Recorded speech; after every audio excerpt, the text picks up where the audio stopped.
کل بنی گالہ کے دروازے کھل گئے اور بالآخر عمران خان کی جو فیملی ہے وہ بنی گالہ گئی، عمران خان کی بہنیں، عمران خان کے چچا وہاں پہ جا کے انہوں نے میڈیا ٹاک کی، لوگوں کو وہاں پہ انہوں نے دکھایا، بتایا، اور اب آہستہ آہستہ چیزیں سب کی سمجھ میں آنا شروع ہو گئی ہیں۔ اور میں آپ کو ایک اور بڑی ڈیولپمنٹ بتانے والا ہوں، ایک بہت بڑی خبر، اور وہ خبر یہ ہے کہ عمران خان سے جو منت ترلے کروانے کے لیے اب نیشنل لیول کے لوگ چونکہ کم ہو گئے تھے، اب باہر سے بھی لوگوں کو انوائٹ کیا جانے لگا،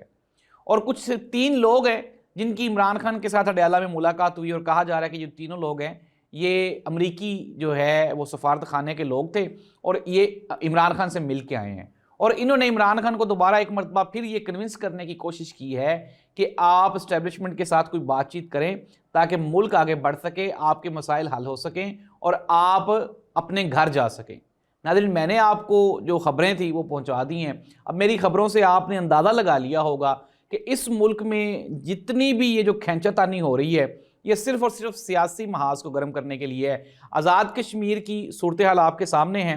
کہ ایک طرف P M L N opposition میں بیٹھ گئی ہے، پیپلز پارٹی حکومت میں بیٹھ گئی ہے، یہاں پہ بھی قومی اسمبلی میں بھی یہی چاہتے ہیں، وہ کہتے ہیں کہ ہم یہ جو 2 جماعتیں ہیں یہ دونوں ہی باری باری اقتدار لیتی رہیں۔ لیکن ناظرین، جب تک عمران خان زندہ ہے، موجود ہے اور میدان میں ہے، اس وقت تک اب وہ جو 2 پارٹیاں یا 2 خاندان ہیں نا، اب ان کی خواہش رہ جائے گی اقتدار پہ قبضہ کرنا۔